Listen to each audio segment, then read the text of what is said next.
Just want to share with you a quick story about my life.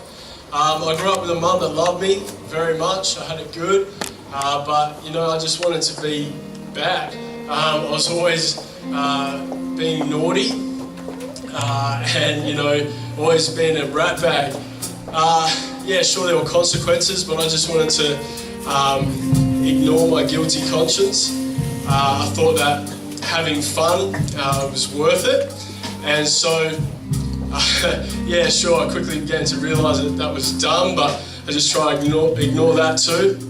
And at about 14, I tried ecstasy for the first time, had a really bad experience. It was like, I should have gone to hospital, but my friends around me, they were too scared to call in the ambulance. That was like just a really bad experience, but I continued to do drugs. I continued to hang around with these sorts of friends. And at 18 I tried ice, and this is the one that really did it for me in a really bad way. Within 6 months of trying that, I lost my license, which then I lost my job, my apprenticeship, and then I lost my good standing. I got kicked out of home just because I was smashing things up. I was constantly violent. People around me, my friends, my family, they were just really scared and worried about me, what I might do. I'm just going to snap at any moment, and this just wasn't me. I sort of was always kind of nice growing up, but this thing started to just really strangle my life, and it was what was inside, this thing raging inside of me, and it was turning into a monster. You would think I would have decided that drugs weren't for me after years of abuse and years of constant damage and all these consequences and bad experiences, but I continued to do it. I was trapped, I was addicted, I was bound, and I was I was messed up, But really, life came crashing down when a friend of mine died.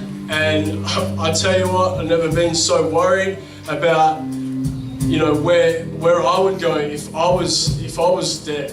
Would I go to heaven? Would I go to hell? I couldn't escape this thing, this problem, where was I gonna go? And I was messed up, man. I was just constantly thinking about this, and it was 2 weeks after that moment that my friend passed away. Someone offered me another drug that I never heard of, never tried before, and you think, Sean, don't do it, but you've been messed up every time you said yes to drugs.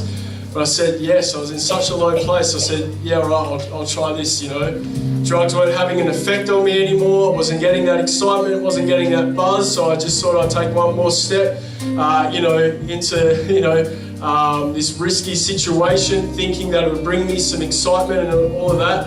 And I tell you what, I tried this drug. It was called DMT, and I took it. I blacked out. I remember going down this tunnel, and I thought I was dead. That's the only way I can explain how I was processing this thing at the time. What happened was this, psychotic episode, crazy, trip. And I remember waking up out of that, which was a miracle. I woke up out of that, and I just thought, I'm so scared. I'm scared of hell and going to hell. I knew that all the things that I was doing was sin and it was destroying my life. I already knew that, and I knew right then and there that if I was to die, because I was thinking that I was going to die, and I thought, if I die right now, I'm going to hell because I deserve hell for all the stupid things I've done. And I tell you what, that made me cry out to God in absolute desperation. I remember getting on my knees, I remember weeping, I remember confessing everything I'd done wrong. I just got real before Him, and I was not just sorry in my heart, but I just wanted to change. But I knew that I needed a miracle, and He did that. He absolutely just picked me up, dusted me off, gave me peace in my life. He forgave my sin, because that's what Jesus has done. He's forgiven your sin, but you need to accept that. You need to put faith in Him, and then you need to action that, turn from your sin. And so I did that. The moment I did that, He set me free. He absolutely set me free. I had peace in my life. Things began to slowly just fall back into shape. I began to go to bed without smoking dope to get to sleep. That was amazing. I began to, my relationship with my mum repaired, and my friends, began to repair those relationships. All those broken things began to mend. I began to come to this church where I found guys that were praying for me. They cared about me, and you know what? That's what I needed. I needed some real friends in my life, and I found them here. And I tell you what, Jesus has given me so much hope and peace. He's repaired my life. I'm now working a job with a proper job. I have a wife, a beautiful wife that loves me, and life couldn't get any better. I tell you what, Jesus has helped me. He fixed my life, and He can do the same for you. Thanks.